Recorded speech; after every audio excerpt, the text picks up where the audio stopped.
Okay, good morning, everybody. Thanks for joining. Happy to now move into a panel discussion on the subject of investing for impact, deploying capital for social good. I'll hand it over to our moderator today, Pierrick Balmain, Head of Asia Pacific at Blue Orchard. Pierrick, over to you. Thank you, Alex, for the introduction and the opportunity for me to moderate this great panel today. So yeah, as the topic implies, we're gonna discuss with our three panelists today about impact investing with a social angle. Impact investing could be very broad. It could cover so many different topics, but for today, we'll try to instill a little more of a social aspect of impact investing. And for that, today I have three panelists with me: Eric Eng from Happiness Capital, Danny Almagor from Small Giant, and Derek Handley for Area VC. So I will let each of them introduce themselves briefly, and then we're gonna move into a discussion. Of course, I have prepared some questions for my panelists, but please feel free to ask questions in the Q&A. I can see them, and I'll be very happy to fly your question to my panelists today. So maybe we can start with Danny, if you don't mind, to introduce yourself and what you do at Small Giant and what's Small Giant, of course. Sure. Thanks, Pierrick. Hi, everyone.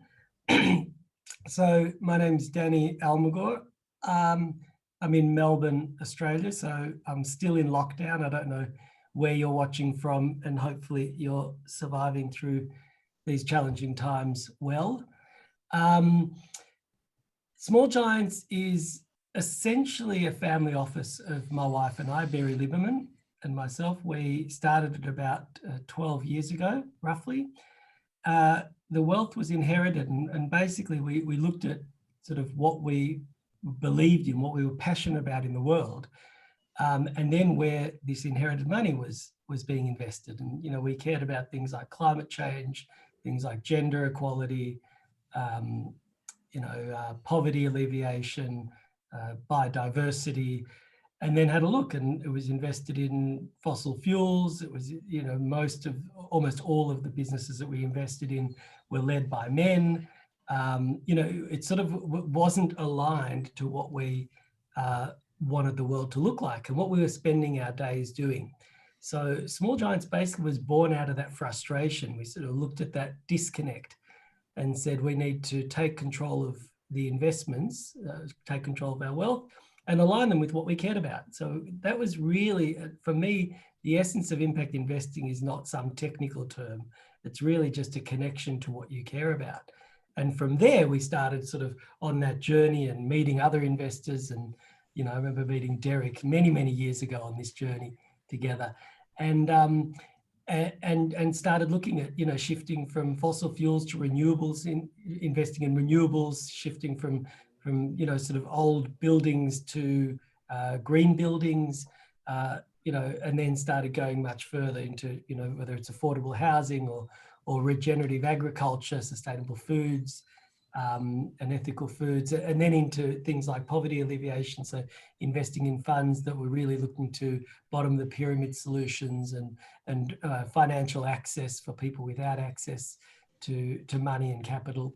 So Small Giants sort of became this thing, as I said, out of a family office. And as we grew, we ended up sort of investing in probably over 50 companies across the world and created our own funds.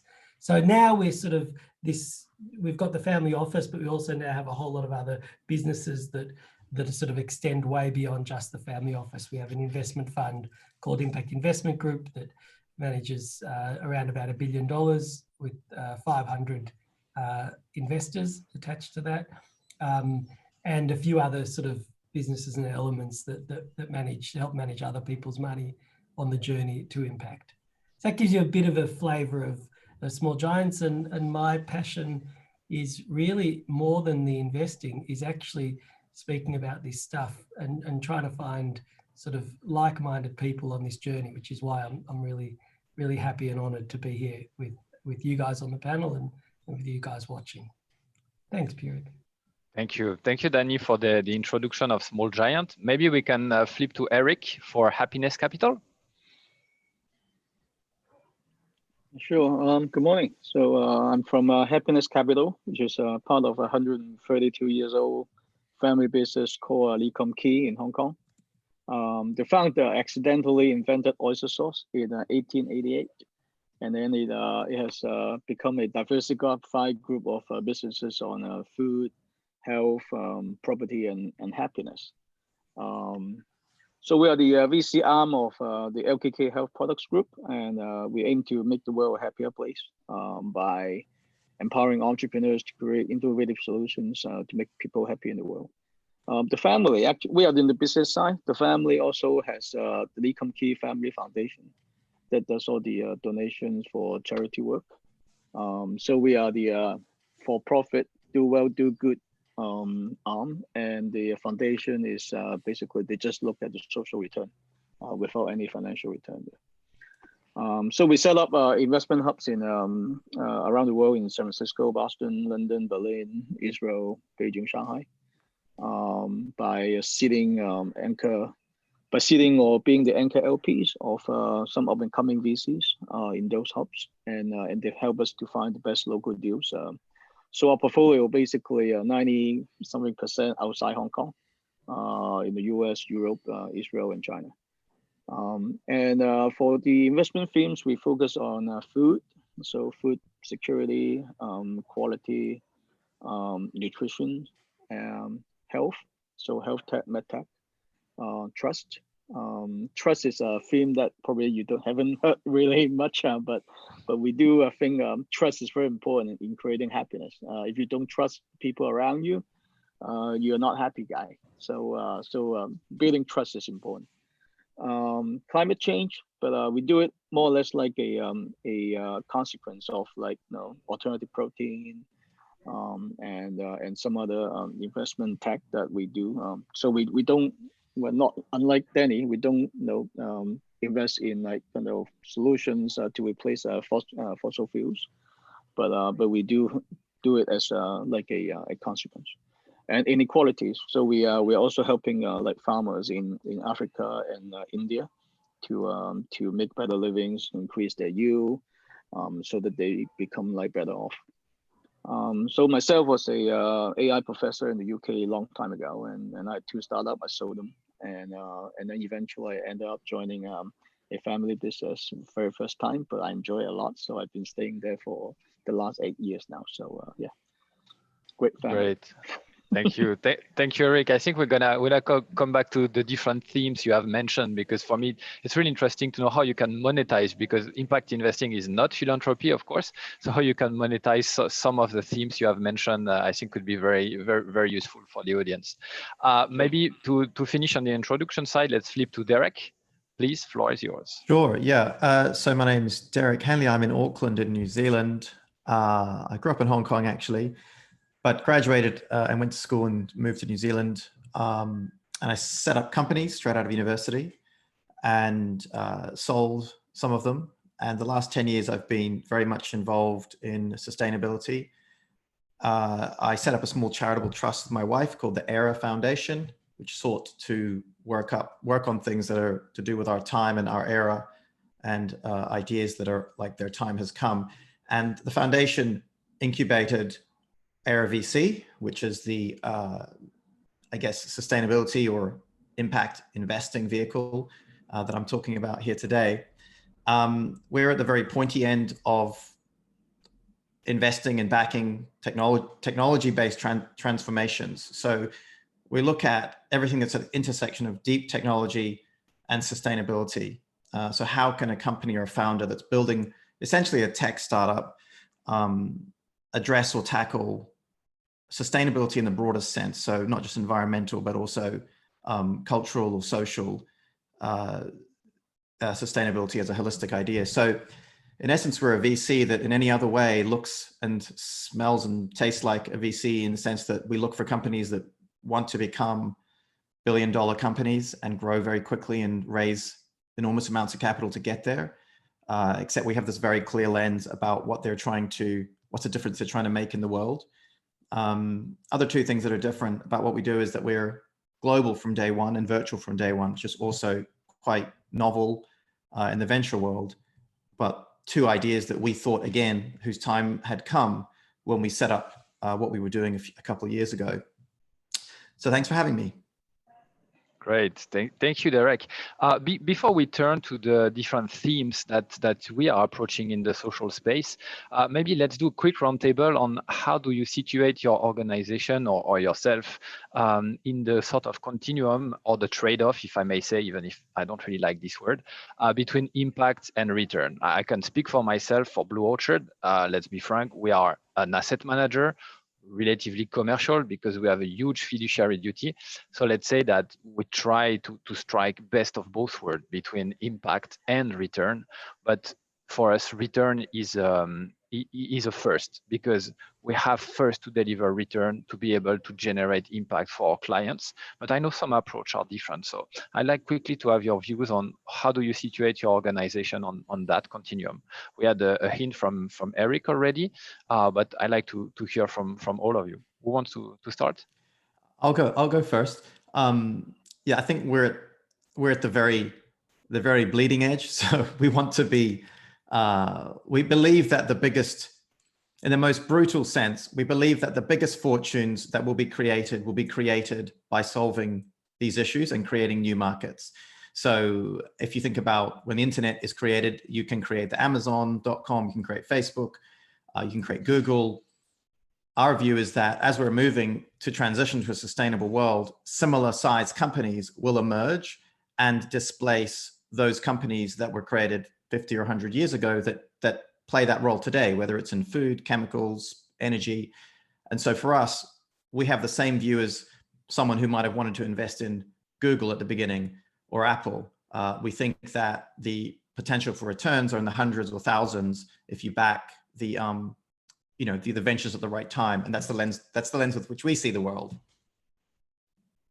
Great, I see it. It's the good way to do it. Maybe Danny, you want to position your organization, Small Giants or IAG? Yeah. Well, it's an interesting one because I think that I love what Derek's saying, and I think that there are sort of two. I feel a little bit schizophrenic because one side is the opportunity when we bring others in, to invest in these unbelievable businesses that are solving global problems, and they'll do it commercially. Tesla, as an example, sort of came up with this idea of an electric car and now is, the largest car company on the planet. So, as a solution to, fossil fuel-based transport. So I think there's a huge opportunity there. On a very personal level, my spiritual journey is asking me very different questions, which is how much is enough? And what am I doing this for? Am I doing this because I want to be, richer than I already am? Like, what does happiness look like on a very personal level? And so I've got that little bit of a dilemma. So if you ask where Small Giants is, on a personal level, for Barry and I, we're very happy. We have more than we need to live a good life. And I don't have an agenda to sort of say, we're worth whatever it is. We're worth 10 million, we want to be worth 100. Or if we're worth 100, we want to be worth 1 billion. Or, and I sort of start losing my mind when I think of people who are worth 1 billion that think, if only I was worth 10. So there's that on the personal level. Going back to Derek's point, right, the opportunity for impact to create wealth is enormous. And if that wealth can be shared amongst all these people that are coming up with these ideas, we're excited. So for our investment products, things like Impact Investment Group, and when we go out there and are sort of looking at this, we are looking for things that have a really positive return, like very, very much, sort of competing with the existing businesses. Because if they can't, they're probably not going to win and win from an impact perspective. On a personal level, we do a lot of philanthropy, and we do a lot of, I guess, what people call blended, where we might say, great, we did this really strong investment in, a food business that we think is going to have a huge, positive financial return and a positive social impact or environmental impact. But we're also very happy to do sort of discounted, low interest loans and, and discounted returns on things like social housing, where we think we don't think we're going to make a big profit on social housing, but we think it's really important. So I can't answer the question as this is where we are. we kind of do that, and we do that, and we do philanthropy. But I really, really think that the opportunity, like sort of like, if you want to make, if you want to compete commercially in impact, you absolutely can. Absolutely. Yeah, exactly. That's what I've been trying. I'm in Asia for that's what we are discussing already, Danny. I've been in Asia for like 2.5 years trying to advocate for that. There are solutions for impact with return. There's a full continuum on our space, and yeah, it's very good to see the different opportunity that lies for different type of profiles. On your side, maybe Eric, so you mentioned interesting things that there is a foundation side and also a for-profit side. So I guess you sit on the, of course, for-profit side. So how do you manage the sort of trade-off, if any, because we see from Derek that there's not necessarily a trade-off between impact and return, and also with this big, the name of your organization say something already, Happiness Capital. So how do you work on that? We in our group there's no word called trade-off. So we need to have both the profitability as well as doing good for social. So actually we use the concept of blended value, which is a concept written by Jed Emerson, who is also a board advisor. So he's written 8 books on investment, and blended value means we aim to achieve both the financial return as well as our return on happiness. So in our case, it's return on happiness, but some people call it like social ROI. So we for us, Happiness Capital, we generate profit to actually fund the future investments. So we have to do as good as a VC fund. So actually, we are doing pretty well at the moment, and we are targeting as the top quartile of global VC performance. And right. But at the same time, we measure our return on happiness every year with our portfolio companies. So we have an annual happiness survey. So every year we ask them like how happy you are with us, how happy you are with your employees, and then how happy you are with your customers with the NPS score. So that's the happiness part, and also we ask them to define KPIs every year, 2 to 3 that we agree with, and they keep tracking and reporting these KPIs to us. For example, like are they actually helping to improve the yield of farmers? Are they actually getting more people to work with NGOs globally? So these are the KPIs that they actually set, and we agree. And so we have a diversified set of KPIs. We don't use like carbon as one currency because it doesn't apply to every businesses. But we do for their particular business. We will ask them to define the KPI that they actually should aim for. So we always like put it bluntly, like before you accept the money, you have to agree that every year you report this. But because all the founders that we invested in, they are mission driven, so they really like to do this kind of reporting and discuss impact with us. And in fact, so far we think companies that are impact driven actually do better financially too. So that's a very good sign. Okay, thank you, Eric, Rick, for that. Oh, sorry, yeah, I just wanted to weigh in there to Danny's point. I answered that question pretty myopically through the view of Era VC, which is the vehicle I'm here in. But in terms of how I introduced myself. But if you look at our foundation, which is a small family foundation, we've made other investments where the return is more blended. For example, there's a company in New Zealand called Eat My Lunch, which is kind of like a buy one, give one model, which would never fit into a VC portfolio, but it's a food service business that has fed, I don't know what it is now, but it's over 1 million meals, maybe 2 million meals to disadvantaged school kids and feeding them school lunches. So that always by in its nature reduces the return, but it doesn't make it a bad investment. It doesn't make it an investment we wouldn't want to do. It's actually been a good investment. It just wouldn't fit in the camp of, how I framed it earlier. Of course, each fund has a mandate. Yeah, Danny. Patrick, if I can say, because I think that's so important, and I guess it's hard. We're in webinar mode, so I can't see who's watching this and get a sense for who you are. But I think what you're hearing from all of us is the idea that we can create impact products, whether it's, you know, Blue Orchard or the other of us here, that are saying, you know, we can compete out there with the regular market. But if you're in this space for impact and you're coming in from particularly from a family office perspective, from this idea of you're not an institution that, you know, that has anonymous shareholders, it's much more than just that, right? So whenever we're talking, it's always this thing. I completely get, you know, sort of what you're saying, Derek, when you sort of said, listen, I want to show you we can do this, but on a personal level, right? Like connect with your heart, you know, and that's what's so interesting about this space. And, you know, Derek, you're going to take us to the next question, but the interesting part of this is it's so colorful. It's so much more than just the investing itself.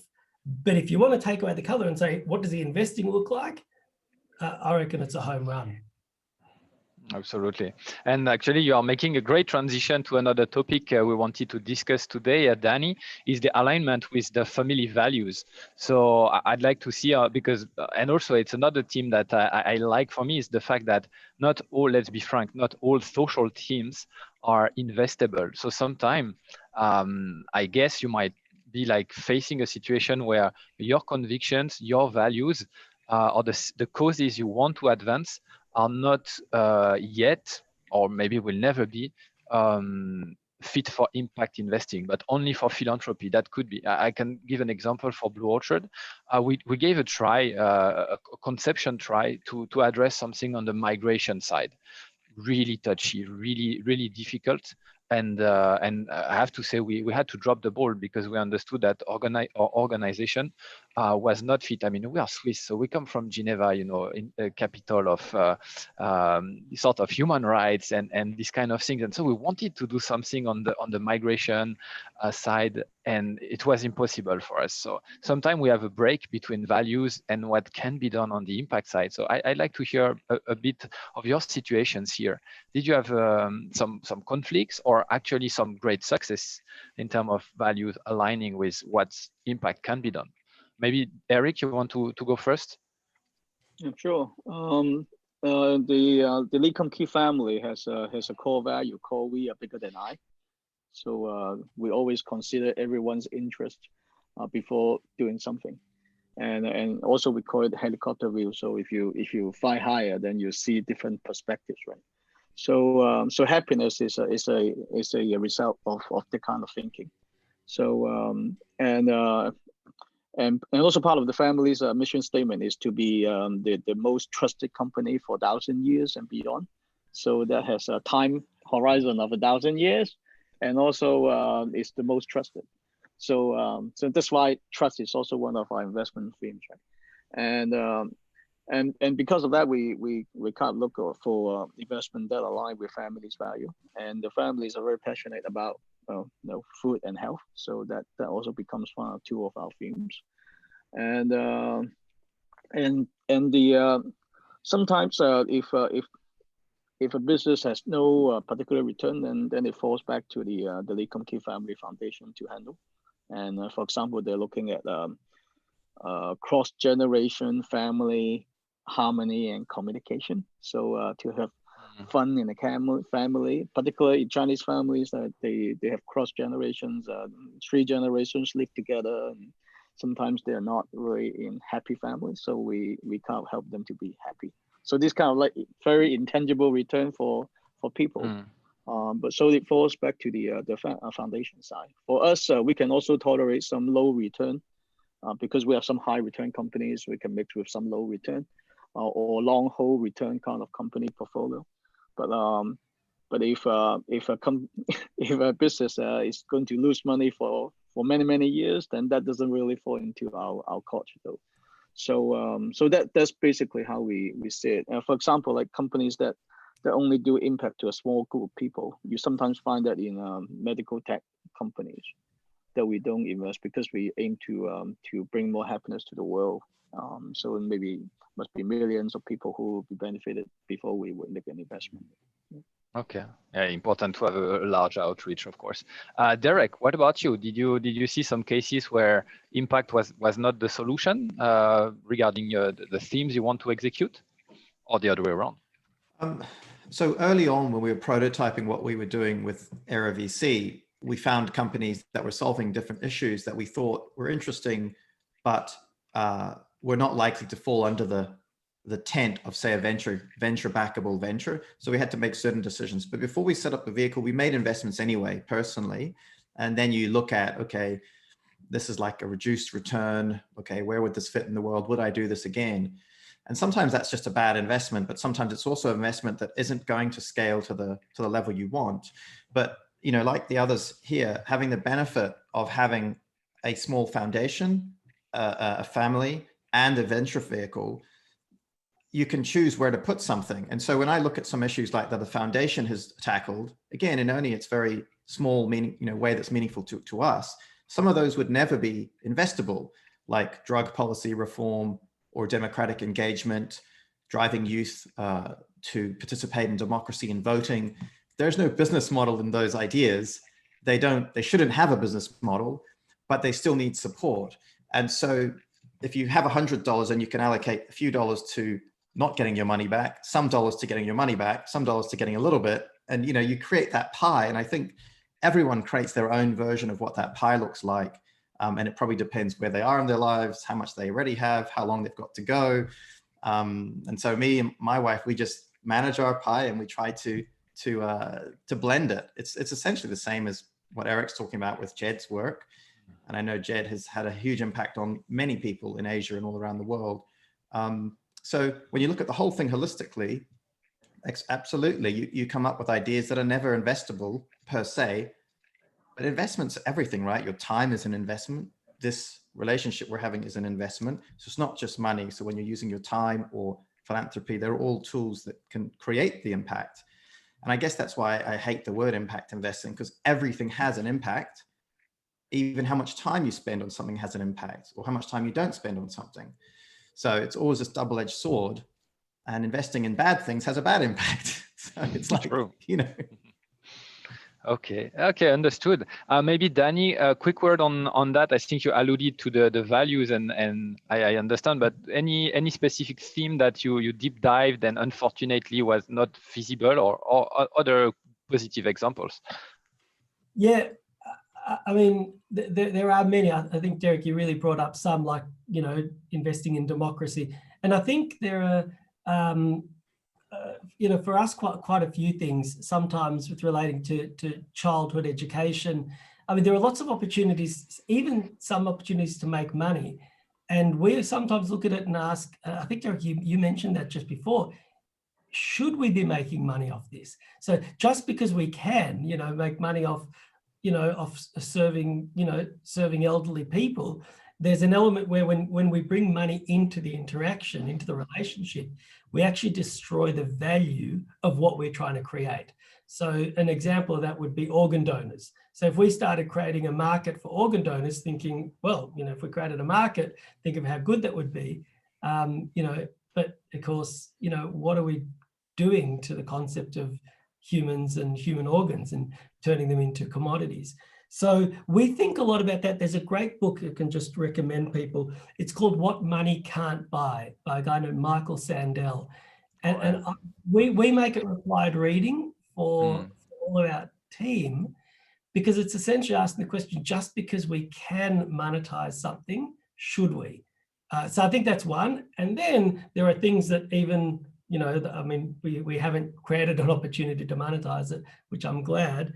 And the last one, I think my favorite part, is when you can actually, and I think we're sort of all saying this is so beautiful, it's sort of, we're singing an opera here, but it's when you can align philanthropy with your investing.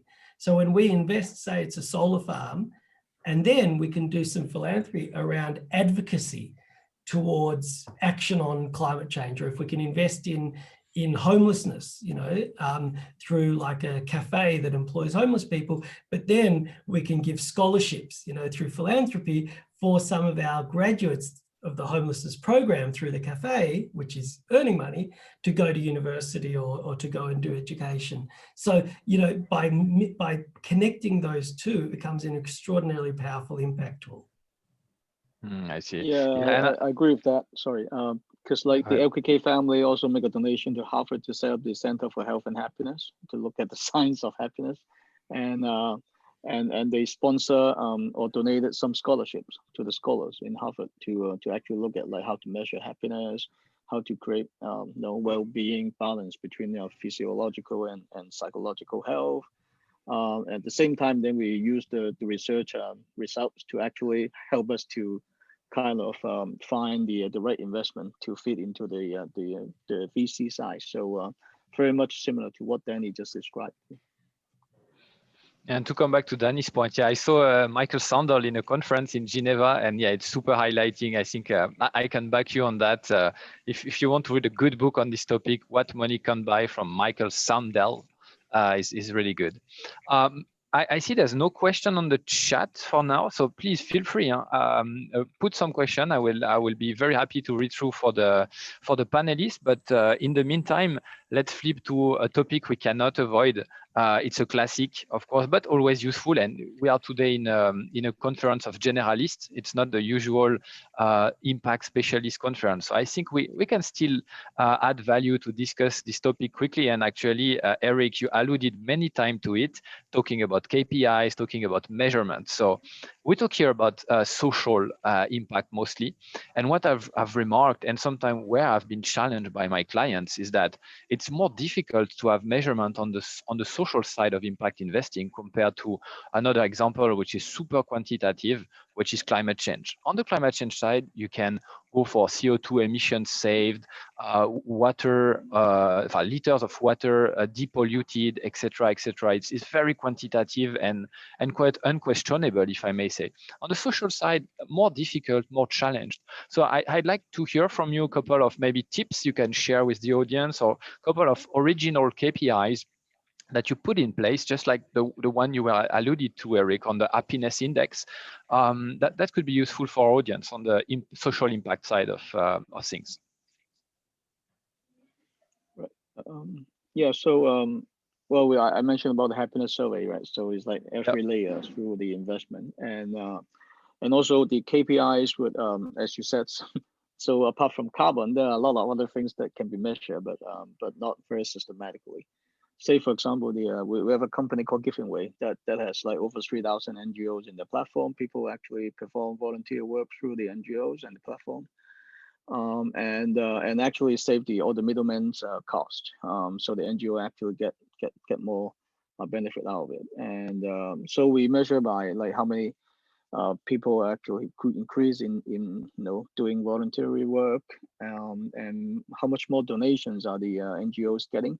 And actually, we see a very funny phenomenon recently under COVID. People actually make more online donations, so it's like a hockey stick growth in terms of donations to the NGOs through the platform. So this is another way to measure the success of social return of a company like GivingWay. African farmers, how do they get more higher quality of life? We measure by the crops that they actually grow, and how much they actually save in terms of like spending money on the chemicals that they don't need to buy, and also how much more yield they actually get every year by year. So this kind of return that we measure. So very different from climate change based carbon.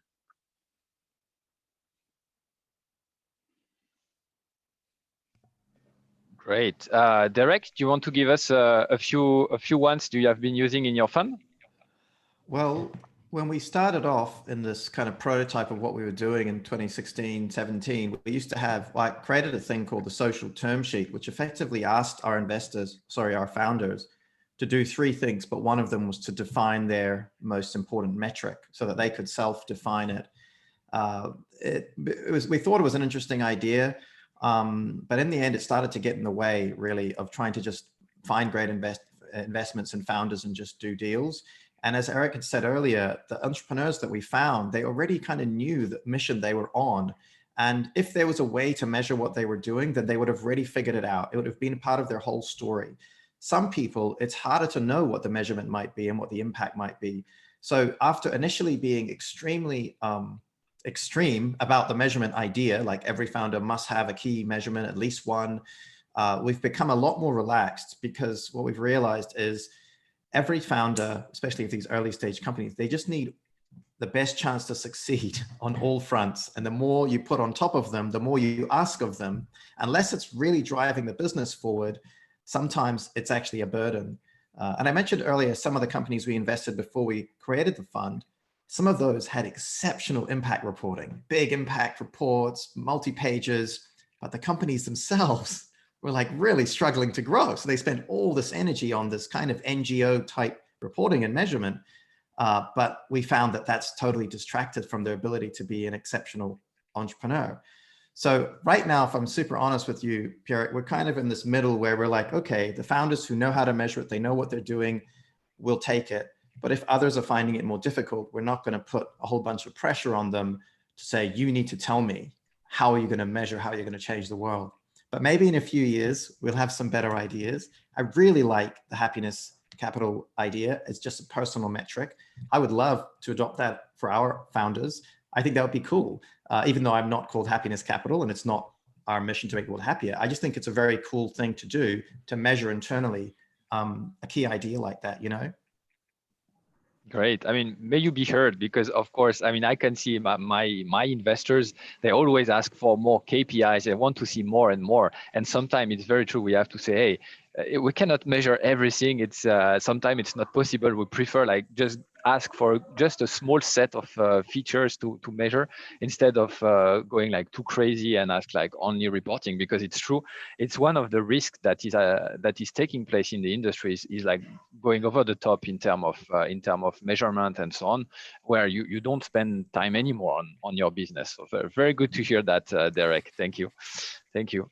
Danny, maybe on your side, a few ideas to share with the audience. Yeah, it's a great question, and we spend a lot of our time actually asking that question internally as well, and come to a similar answer. I think the first thing is those things that can't be measured. You know, not everything that matters can be measured. You know, often we say, you know, if it's not measured, it doesn't matter. But relationships, you know, how good is our relationship with you know, the founders, with the business, with our customers?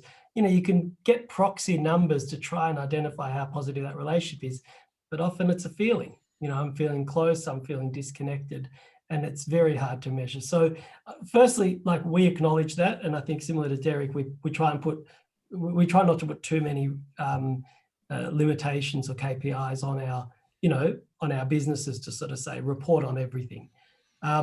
Also, there's a long-term nature. A lot of things need just a long time. It might be a 10-year, you know, a 10-year strategy for impact. And so what's the point of, you know, getting a yearly report when you think actually this is going to be, you know, it's going to be a decade before we can see this having a real impact on the world. Multiple influences, often we don't know, is it us that actually impacted this? So many things are coming up when you talk about that. On a practical level, though, we do try, right?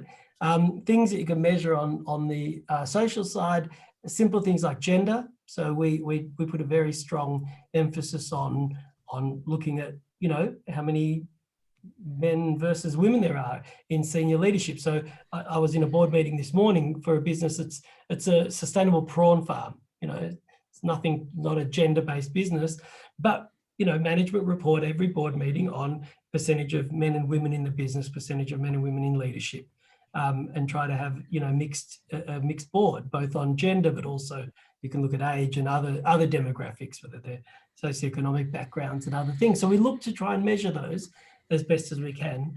I think B Corporation is a great tool for that. It's a certification for business that looks across employees, the environment, the community, you know, the product you have, the good governance. So there are some tools that you can use that, again, sort of look at a broad measurement. We try and use B Corp a lot in our businesses. We love when they become B Corps, but even if you know, again, to the point earlier, sometimes it's a burden in an early stage business to try and put extra things on. We like using it as a template for thinking about how to improve the business. And the last one is coming back to Eric. We're very connected to the Gross National Happiness Centre in Bhutan. I've been there many times and take groups. And we actually run a happiness survey internally in our business. And we use the gross national happiness framework, the 9 domains around, mental health, time use, psychological well-being, physical well-being, cultural diversity, and get people to fill it in. And then we do a workshop where we sit together and sort of describe how we're feeling on this, and does this represent the business? And then we practically use that survey to try and work out where do we invest. If time use is a big issue, we're asking, well, why is that? Have we put too much pressure on the team, or are we under-resourced, or, set expectations too high? So we do try and use these social measures to inform us, but we understand that ultimately, I think the qualitative measure, in other words, what am I feeling about this, is often the best way to understand whether we think we're doing well or not. Great, thank you, Danny, for this approach that you've shared with everyone. Conscious of time, I see that we are actually already coming to an end of the panel. So yeah, dear attendees, as you can see, there is plenty of themes that can be addressed via impact investing on the social side. Measurement, not always easy, not always quantitative, but if it's done with good intention, there's no reason things should go wrong. And the message, as you can see from my panelists and myself, is that it's worth to give a try to impact investing, of course, because it's now proven to have benefits, to have potentially good return, depending on how you want to position yourself on the return side. It has diversification benefits, and it's also a good cause. It's just like aligning your values with your investments. So that's what we tried to discuss today. I wanted to warmly thank my panelists today for their vision and sharing details of what they do and some secret sauce sometime on their measurement. Maybe Alex, I give you back the floor, and I understand we have a presentation with Derek following up. Yeah, thank you very much, Pierrick, for moderating the session today, and thanks, of course, to all the panelists. We'll be moving into a presentation by Derek Handley at Era VC. So he'll be touching on the work that Era VC are doing. So yeah, thanks again, Pierrick. Thank you to our panelists, and Derek, I'll hand it over to you. Thank you. Thank you, guys. Thanks, Danny, Eric, Pierrick. So I'm going to spend the next 15 minutes kind of taking that conversation and extending it into the part of the spectrum that we work in, which is, as I mentioned, the venture capital end. I think generally, globally, there's this increasing awareness that the concept, the thematic, the idea of investing for sustainability or for impact, or however you might want to say it, is arriving. But as we've talked about, the idea of returns, what kinds of returns you can make, and the scale at which the companies that are playing a role in this movement, what kind of impact may they have, is still under question by a lot of people. So what I'm going to do is spend the next 15 minutes to kind of take the lid off to show you at Era VC, with the prototype that we have been running in the last 2 years, since 2017, with about 12 family offices from around the world. What kinds of companies are there that create the kinds of returns that we were talking about in terms of high growth, hyper growth, venture capital scale outcomes, so that you can see and it brings to life what's going on in the world and what's possible. My background, as I mentioned, was as an entrepreneur. The pivot point was in about 2012 when I transitioned to sustainability and built an alliance of global CEOs who are advancing sustainability as a big part of their agenda personally and their corporation. And I had built that alliance with the founder of the Virgin Group, Sir Richard Branson, to accelerate and elevate the role of leaders who already had a massive influence in business on how they might shape a more sustainable future. And what we're doing at Era VC is essentially a family version of that, creating a vehicle, a community of family offices that want to move this idea forward. So first of all, I'll show you a little clip that really tells the story. It's only a couple of minutes, but it gives you an idea when you think, oh, what can you invest in with impact that has that blue sky moonshot kind of upside. And once you see this, you'll get a very tangible view on what's possible.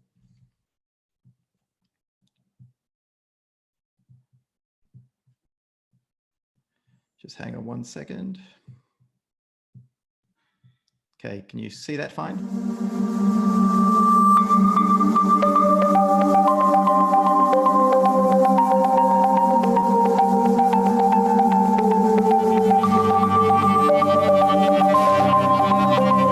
Two Houston-based entrepreneurs got the bright idea to change the production process. Actually have meat grown in a laboratory. It's kind of like this miracle cell of sorts that can farm everything in your body. Eclipse makes plant-based dairy products. Shiru is creating protein ingredients by leveraging computational design. A company called 4 Days. They are a zero waste clothing company. It's the first cleaning wipe made 100% from plants. If you can make chemicals from plants, you don't need to have these big facilities. The secret sauce to it all is in this fridge. Recycling CO2 is really the holy grail. What happens when we give them the opportunity to learn at an elite level? Most of that research that is leading to new drugs have not brought in the African population. We started 54Gene as a way to contribute that African genetic data.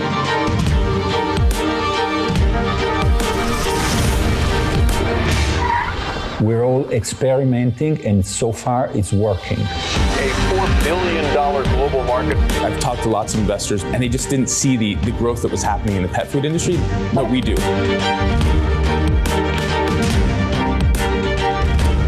Ice cream purchased outside the home is a market, $15.7 billion. And so we said, of course, that's where we're going to play, and we're going to blow it up.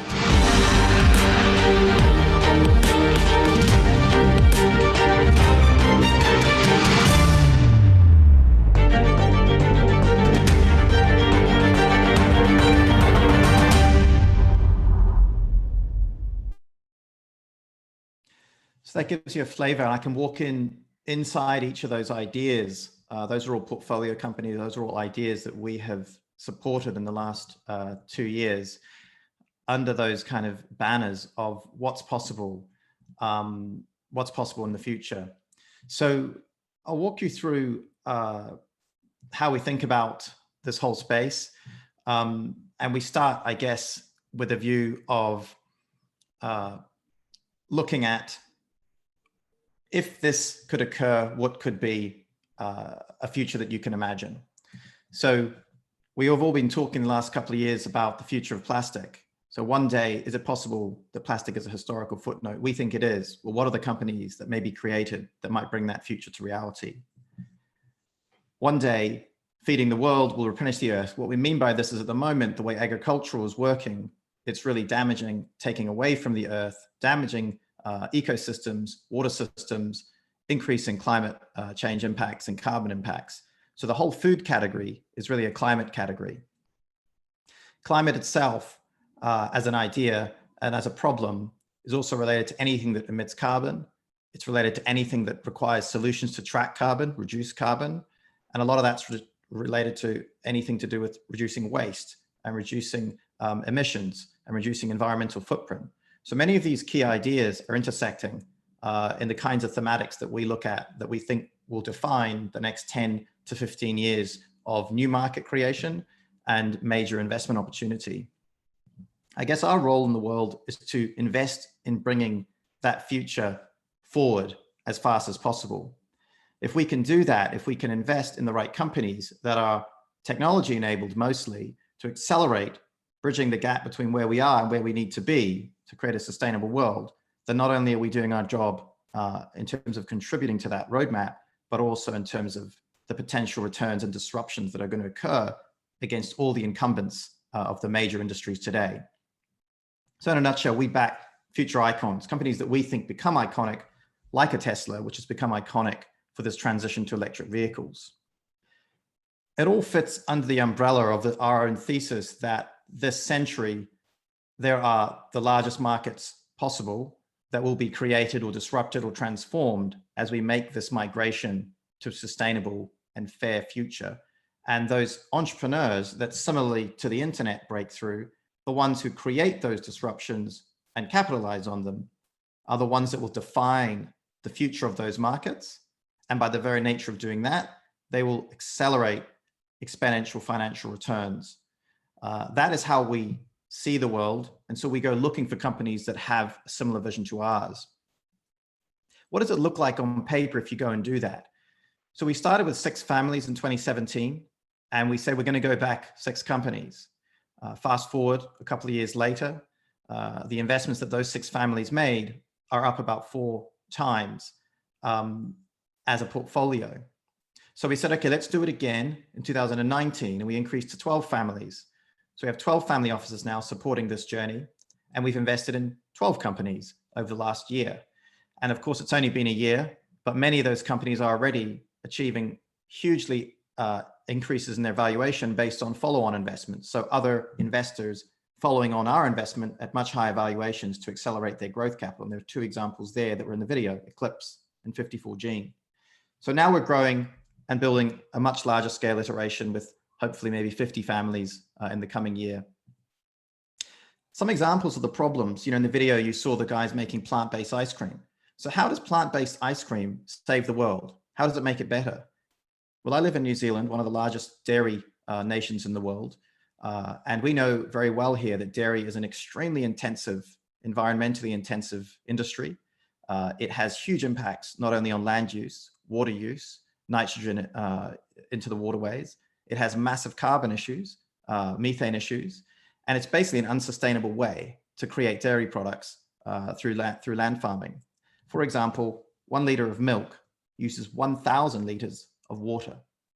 So when you look at an ice cream company like Eclipse that uses a totally different method that drastically reduces the amount of water, land use, no carbon, all those kinds of issues that dairy has, you can see in the making, billion-dollar company. And we're seeing this in other sectors within the dairy, including everything from oat milk to infant formula. Every single piece of the dairy supply chain and market is being disrupted by companies that are creating dairy-like products without the cow. It's those kind of ideas that are going to start transforming how we see the world in the coming years. And it's those kind of founders that are going to make that difference. When we look at carbon footprints, a lot of chemical companies have huge carbon footprints. All the carbon that they use in petrochemicals to create all sorts of chemicals, like Dow Chemicals, for example, that produces dozens and dozens of chemicals that we use all day long, come from fossil fuels. Opus 12 is a company that is in that video that Bill Gates mentioned, you could be the company that solves this problem. They're building technology to convert carbon from the air, which they can capture and convert into things like plastics, which they're using in different product trials with companies like automotive manufacturers, Adidas for shoe parts, and many others, including jet fuel with the Air Force. So they're taking carbon out of the air after it's been emitted, recycling it in a sense, and putting it back into a productive life cycle. These companies are at the cusp of effectively transforming how you take this issue that we've got for our generation back out of the bottle that it's been emerged from like a genie and then redeploy it. Profoundly important companies like this will change how we understand the carbon space in the next decade. The African company 54Gene is mapping for the first time the African DNA. So Africa makes up 50% of the world's genetic diversity, but only 2% of the genetic data has been collected from African populations.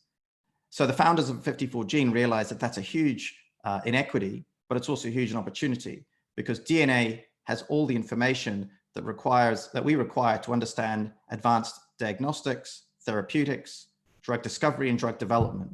So companies like this that we've got behind last year are totally transforming access to a DNA pool that we never had, that hopefully will create innumerable medicinal and health benefits in the long run. One of the examples in the video was the company Solugen, which is making chemicals out of plants. So I mentioned earlier that large chemical companies like Dow and BASF have been making chemicals for a long time using petrochemical-based and fossil fuel-based systems. When we looked at Solugen in 2017, we found a company that was founded by two biochemists who had decided that they wanted to make a plant-based chemical company.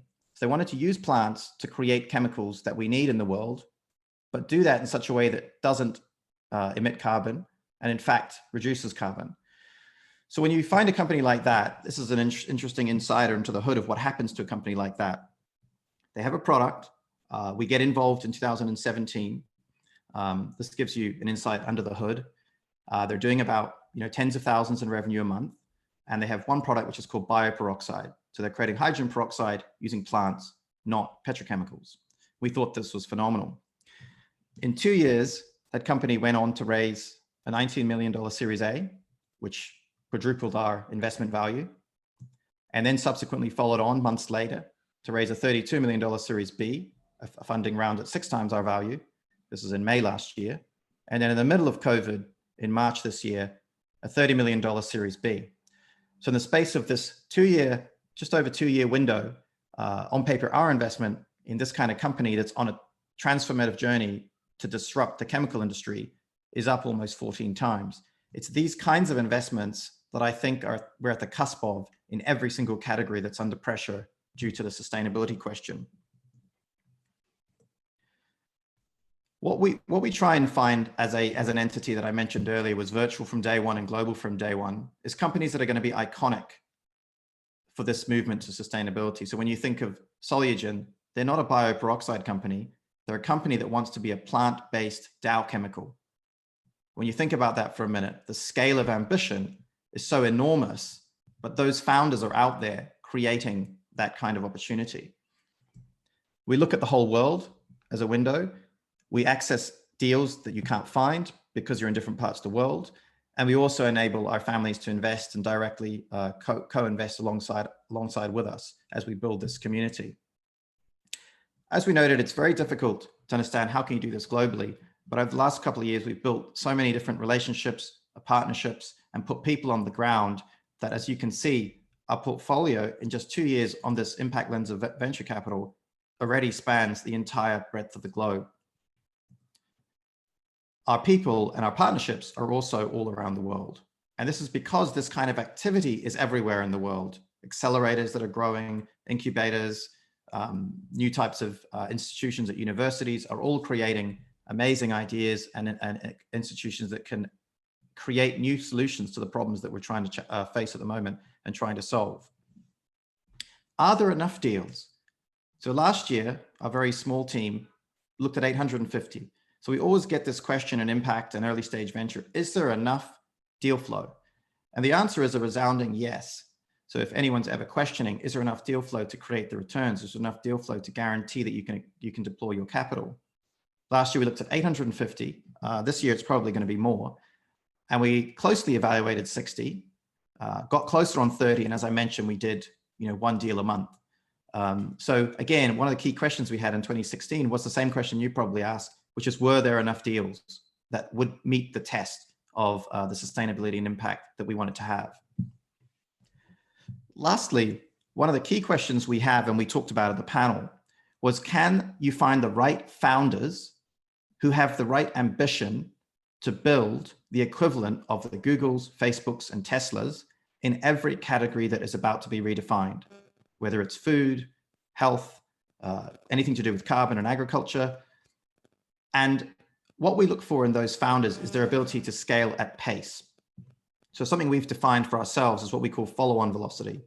So in a venture fund or a venture-backed company, one key to success is how fast can you raise capital consistently to create an enormous amount of resources that are at your disposal so that you can outrun the competitors and so that you can scale as fast as you can humanly scale.